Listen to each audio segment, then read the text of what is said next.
Good afternoon. It is great to be back in Washington, D.C., and great to be at KM World.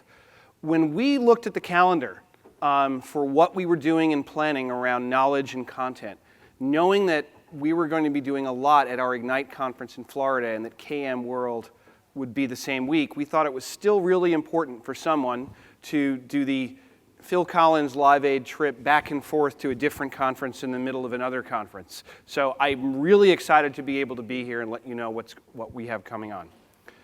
So Microsoft 365 is the world's productivity cloud. We bring together capabilities to allow people to achieve more. Our mission statement is to empower every person and every organization on the planet to achieve more. And today we're going to be talking about how we can use content and knowledge to help fulfill that mission for you and your customers.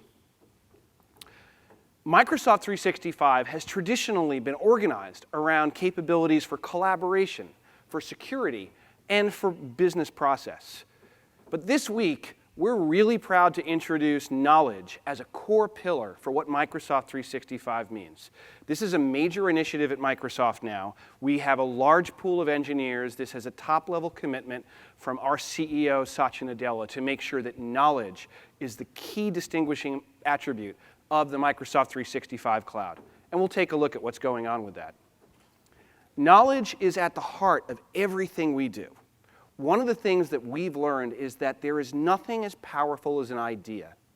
And we have been struggling for years with technologies going back to the earliest days of knowledge management about how do we use the best in technology to surface our best ideas and deliver them where they're needed. We feel like we're making some really important steps towards fulfilling that mission, and I want to introduce how we're doing that. First and foremost, though, it begins on the backbone of Office 365 capabilities based in SharePoint. A couple of things that we have introduced recently that are important to look at. We've made tons of back-end improvements to supercharge the speed. We're not overcharging.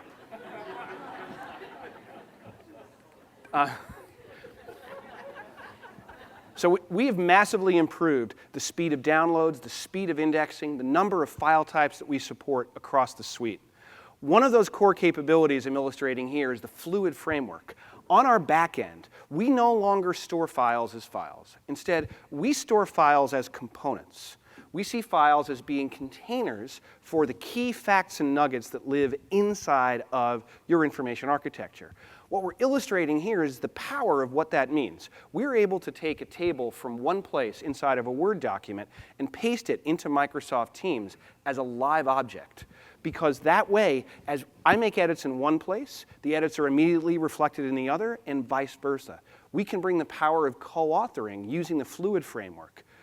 Paradoxically, the way that we can get huge in the cloud is by going very small in our storage architecture. The past year has been a really busy one for us in core content capabilities. Just to recap where we've been, we've crossed the 100 million mark in monthly active commercial usage for SharePoint and OneDrive services in Office 365. We've deployed a ton of new document management capabilities into those experiences. Bulk editing capabilities, new templating capabilities, integrated file experiences across all of the suite, and support for larger files than ever before that we announced this week, support for 100 gigabyte files.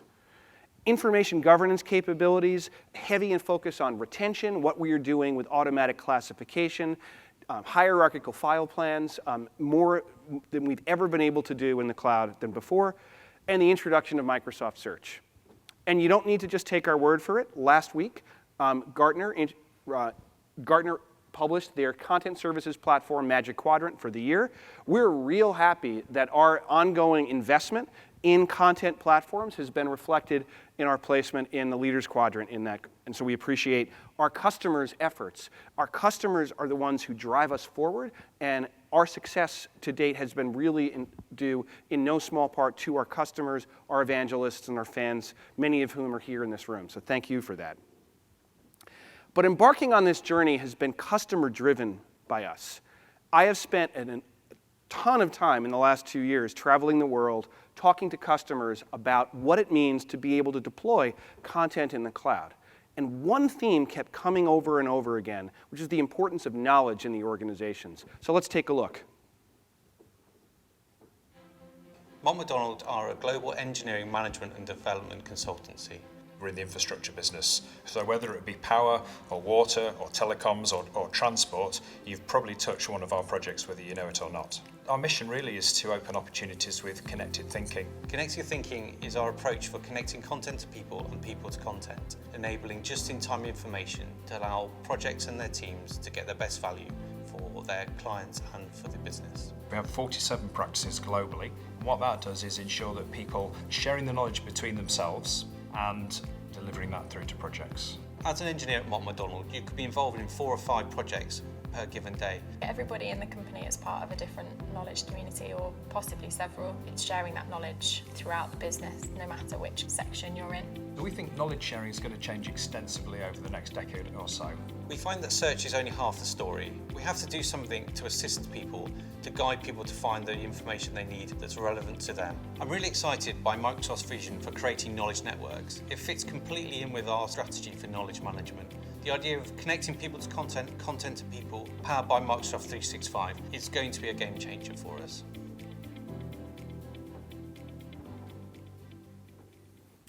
So we're really appreciative of the time that companies like Mott MacDonald have taken to share their stories with us.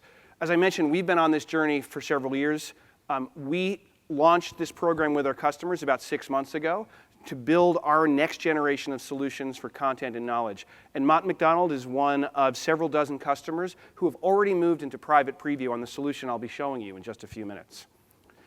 One of the things that we've learned from our customers is that there is real tangible ROI to deploying knowledge solutions across the enterprise. Based on a typical 10,000 person company, just looking at the time to effectiveness when someone comes into the organization, if we can improve that by just 1 week, that company can see a realized gain of nearly $9 million a year. That's not to talk about all of the other gains possible when we look at role shifts. Mott MacDonald is a great example. Their average engineer touches 24 projects in the course of the year. They have to get effective as quickly as possible when they move to a new project, and when they move off of an old project, they need to be able to leave their knowledge where it is so that their successors can carry that forward. This is the mission statement that we've had. We understand from talking to our customers that the next frontier for competitiveness and productivity is going to be fueled by knowledge. We've heard about the forces that are out there with skills shortage. How do we empower people to learn more? How do we empower our organization to be better and smarter? There's 2 different dimensions to this learning. There is the macro learning, the formal education that we receive through live or technically connected education, and there's micro-learning. How do I give someone a quick skill in context in less than 2 minutes to allow them to continue on staying productive and get better at what they do? It's better for the organization, and it is better for their staff because people get more engaged. There's an opportunity for people to map their own course as they evolve in their organization and in the world at large. When we think about how all of these capabilities come together, we have a service in M365 called the Microsoft Graph. The Microsoft Graph continuously mines the relationship between people and content and communications to be able to make intelligent suggestions about what's going on. With our new initiative, we are bringing those capabilities together to form what we're calling the knowledge network, the interrelationship between people and content and knowledge that we can deploy through a number of capabilities around the suite. Some of them are more traditionally focused around roles like content management, but there, we're going to bring the power of the cloud to bear with AI to be able to make sure we're stitching up intelligent retention, aggregation, and ingestion policies. We also think it's tremendously important to not disrupt people. We want to make sure that we are capturing information and delivering information in the apps and services that are part of people's everyday habits.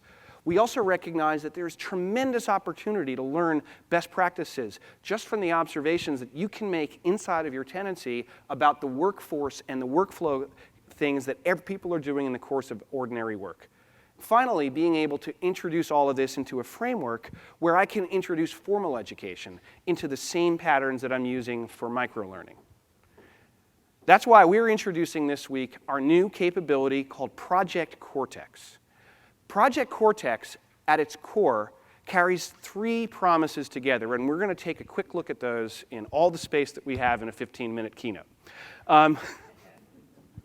First and foremost, we believe in empowering people in the applications that are already part of their daily habits. How do we formulate and deliver knowledge using AI to both automatically develop and allow for people to curate that in a way that is non-disruptive? We also think it's important to be able to use that same power to be able to integrate and automatically organize information into topics and tags and terms just through the course of what we can see there. And finally, making sure that we're continuing to build on that bedrock foundation of content storage with our new investments in search technologies, being able to reach out to over 110 sources across the cloud to be able to integrate those things with the power of Microsoft Search to make and unlock that knowledge to be able to show you some of the capabilities I'm going to be showing you here in just a minute. Now, I did grab one technical slide because I do know this audience. I've spoken at Taxonomy Bootcamp before. One detail I think is really important for me to convey here is that all of this is based on our foundation of taxonomy and managed metadata services. We are doubling down on those investments to make that a suite-wide, top-level capability in M365. We're going to be introducing new ways for people to consume tags and terms throughout all of Microsoft 365. We're going to include support to allow you to import and synchronize industry-standard taxonomies. We're going to introduce new ways that you can suggest and take published content types out into the information architecture as a whole, and introducing a brand new high-performance way of synchronizing those content types throughout your information architecture. So we're really excited about what all of this means, and probably there's no better way for me to introduce you to this than by showing you some of the examples here. So I'm going to begin, as most of us begin, in email. At Contoso Electronics, I'm an engineer, and I'm trying to understand what's going on in this new project. I see an acronym there that I'm unfamiliar with, and there's a little bit of a clue here that there's something special about CORE. So as I hover over it, I can find out that CORE means Construction Operations Reliability. This is something that we're calling a topic card. This topic card was completely generated by AI. We can find out what the acronym is, what a summary is of this project, who are the key experts that I might want to turn to for more information, and some primary resources and related projects that are out there. We're going to be extending the concept of topic mapping and topic cards to everything in Microsoft 365. Here I am on a typical SharePoint page, and we can scroll down and we can see some similar cues here. We're not going to clutter the interface. If the same term shows up several times on a page, we're only going to grab the first one. But I get my familiar topic card right here that I just saw before. And again, I can see the acronym, who the key experts are, primary resources, and data about the project. But there's more to this than just the topic card. When I click through to get more information, I'm brought to the topic page. Now, the topic page is a new construct that lives inside of Project Cortex. It is automatically generated for me. It maps what the definition of this project is, who are the key experts, and what are some additional resources that I've curated or automatically discovered here. And when I look at the profile for Nestor here, this may look like a typical Microsoft 365 user profile, but there's a detail down here where I can see which topics and projects we've already mapped there. Being able to connect content to people and people to content is central to how we're doing this.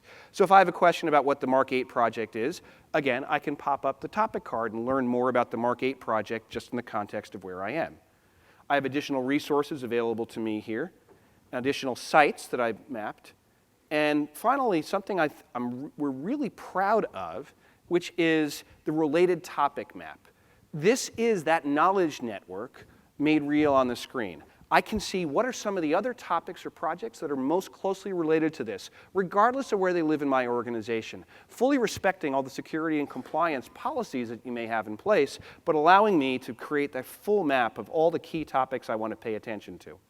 And finally, we think contribution is as important as knowledge delivery, so we're surfacing information in real time from our major conversation platforms, Yammer and Teams, that have been mapped into the core topic, so I can see what has been marked as the best answer, pose additional questions, and find another way to connect with people across my organization.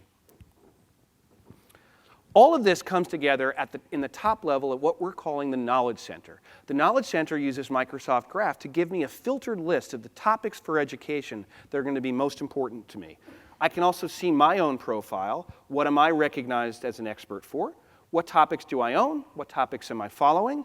Questions that have been posed that my profile suggests might be good for me to answer, as well as other content that is based on the map of what's out there in the organization. And the Knowledge Center also provides the home for being able to integrate new Project Cortex-based web parts. You can bring these into the Content Center, or you can deploy them out into places like Microsoft Teams or SharePoint, allowing me to contextually bring more information in from surfaces like LinkedIn Learning or Workplace Analytics. Helping people contribute and find information is really important. We don't want to do things that are too creepy. So we want to make sure that people are still in control of their profiles. One of the ways that we do that is I can look here and see, in this case, my profile. We're not going to automatically add topics to people's profile, but rather we're going to gently suggest it in the course of their work. In this case, sustainable operations is a knowledge topic that we think is important that Lynn knows that she may want to stay connected to. It's also important to be able to capture information in the ordinary course of work. So here I am inside of Microsoft Word. When I hover over Project Core, I can invoke Microsoft Search. And when I invoke a Microsoft Search, I will see that topic card coming up for me in context. So there is a lot that we're doing inside Project Cortex. I just want to point you in the right direction for some more information here. Project Cortex is already being used by real customers around the world to serve real problems. We announced it publicly for the first time this week. Project Cortex will come into general availability in the first half of 2020 next year. One of the best ways to stay connected to us is on our Resource Center, listed on the screen here. If you're interested in signing up for a private preview, experiencing more demos, auto-classification, videos from Ignite, and more resources that we'll be loading in the weeks to come, this is the best place that you can find all of this. So that said, thank you very much.